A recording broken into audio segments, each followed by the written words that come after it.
Hi, everybody. My name is Tim Gehrig again. Thank you for joining us for the second of three webinars in our series called PeopleSoft and AWS Unleash the Power of the Cloud. In the last session, I started off with looking at different ways our clients or government clients start to think about the cloud and some of the decision points that come into the process early.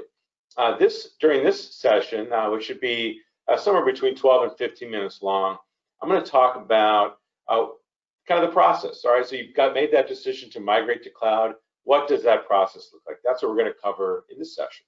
And then the last session is going to get a little bit more into the weeds on design decisions and value that you're going to get out of moving into the public cloud. So again, thank you for joining me for the second session, and let's get started.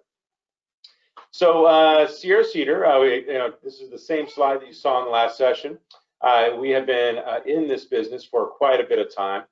Started back in the 90s with PeopleSoft and have been providing consulting and managed services ever since, including in the public cloud in AWS. So today I'm going to talk to you about what this means, what these enterprise applications mean in public cloud, and I look forward to any questions you might have coming out of this and you reach out for. In terms of me, my name is again Tim Gehrig. I'm the EVP of our Cloud Managed Services practice, which is responsible for delivering and long-term ongoing management of large enterprise applications in AWS and public cloud environments. So everything we're talking about today, I'm very knowledgeable about and also very passionate about as well. So let's get into it.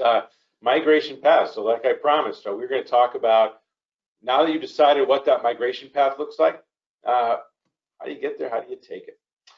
So as we get into this conversation, the first slide that I always like to put up is one of these survey slides. So Sierra-Cedar does a survey every year. We ask our clients about what they're doing, what technologies they're looking at. It's an agnostic survey. And the only thing I wanted to point on this slide is that AWS is at the forefront of thought for clients looking to move to public cloud. So you're not alone. This is definitely something that broadly government clients are looking at. This next slide addresses this question of, okay, now I've decided to go. How do I get there, right? And really for enterprise applications, you have two dominant ways you get to public cloud. So for PeopleSoft, if I want to migrate it from my data center, what are the processes I use? And there's two. One is what we call lift and shift, and this is what it sounds like, right? You pick it up out of your traditional data center, you migrate it over and plop it into a public cloud environment into AWS. And in that model, you typically leverage the same kinds of things that you leverage in a traditional data center: power, compute, storage, networking, those types of things. We're all going to be very familiar with that. The other path is called replatforming, and replatforming is also referred to as lift, tinker, and shift. So that's where we take an application out of the data center, we break it apart as much as possible, and we put it back together in public cloud, leveraging cloud technologies, leveraging cloud services, leveraging the types of things that you really want to take advantage of in public cloud to get the most value out of what that experience looks like.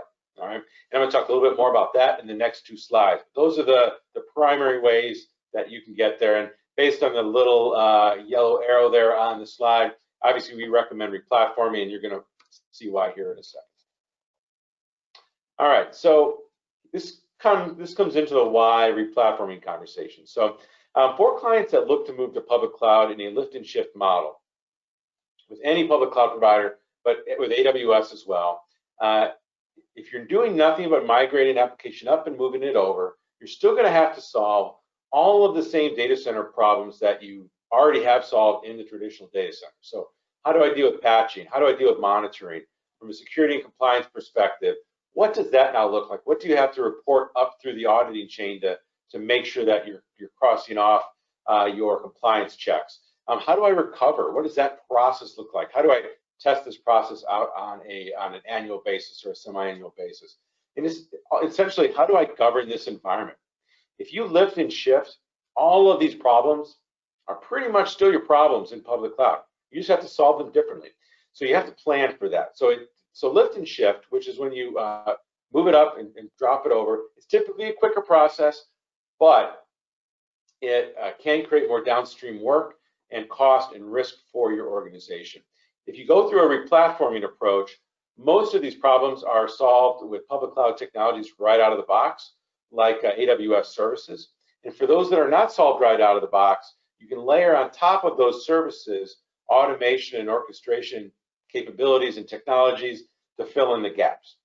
But what I would tell you is the replatforming approach has got a much better long-term outcome, both for the application of PeopleSoft and for all the other things transformationally you're looking to do as an organization. But it can take a little bit longer to get there on the upfront if you're doing it yourself, or you always have certainly managed services providers like us that can accelerate that replatforming exercise. And speaking of replatforming, this Gartner wheel, this is a Gartner product of, it looks like 2018, really encapsulates the different types of things that you can think about in a replatforming approach to run these applications in cloud. Now, what's really nice about all of these items is they're all very familiar concepts for any sort of application when you're trying to migrate into cloud, right? Once you get it in there, you're going to have to monitor it. You're going to have to secure it. You're going to have to deal with things like backup and DR. Well, there's services and automation that can handle all of these things. And as part of a PeopleSoft migration to cloud, I always tell clients, especially government clients, use this as an opportunity to start that transformation, that cloud transformation process. And this is that time to do it.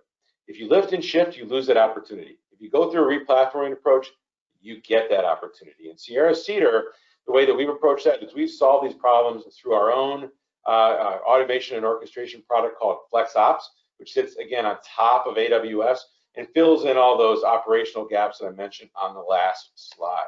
And this is something that you can do as well. All right, so I've talked about essentially the couple paths to get there, but how long does it take? And I would tell clients typically for a simple environment, set of environments, you're looking at probably between 3 and 4 months of migration. Your migration process is not going to be tied down by how much time it takes to build infrastructure. That goes away. It's really going to come down to how much testing need that your organization has, and how many cycles that you want to go through. But you're looking at about a 3 to 4 month project on average. In terms of the folks in your organization that have to be involved, here's where I would tell you that it really depends on the approach you take. If you take an approach where you're doing let's say a project yourself, you might have to move up to the front side of that project some of that training and skill set development that you're going to have to go through by managing and migrating these applications yourself. If you leverage like a managed services approach, you definitely have a little bit more time to get ready. A managed services provider or a consulting provider can come in early and can help address some of those gaps organization you might have.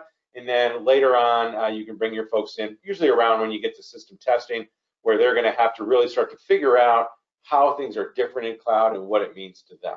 All right, so depending upon which path you take, you have different points in time and when your resourcing needs will come in. All right, so now you've got there, you've migrated to cloud, you've decided to go replatforming, you've leveraged a managed services provider, you've migrated, now what? Or what other chain of events happened prior to that, you get to cloud, now what? And this is where you really start to see value. Now, once your data is in cloud, you can leverage other cloud technologies and services, things like data analytics. I mean, your data's in the cloud. Now you can actually put effort into, instead of running those applications, analyzing the data in those applications. Think how powerful that can be. You can also start to gain other advantages in terms of leveraging technologies, new technologies that AWS comes out with. So AWS is an extreme innovator. There's always something changing within this environment, and the things that are changing are typically the things that are going to be of value to you. So certainly lowering costs, but also adding services that continue to add value, both from the perspective of operating the environment and maybe replacing some sort of automation that you already built. So a lot of exciting things can happen once you get into cloud, but you got to get there. I got a quote on the screen from one of our good friends at Arizona State University, and they took a big jump with public cloud organizationally. They went strategic on it. If you think back to my last session, I talked about one of the boxes that you can utilize in terms of your organizational motivation to move to cloud is strategic, and this is what they did. And they moved all of their PeopleSoft applications and their ERP application, big bag in, and it was incredibly successful, and it was a big team effort, and they just did a fantastic job. So congratulations to Jess and the team and all the work that you've done there. All right, last 2 slides here, folks, about Sierra-Cedar again. Been doing this quite a long time, a lot of environments under management. We do both consulting and managed services, so we help our clients around whatever type of journey they're taking. And we also do work around non-PeopleSoft applications as well. We are very experienced with workloads in general. So these are, if you have applications that you're looking to migrate into AWS, or you're working on that journey, you just need some help, give us a call. Glad to help.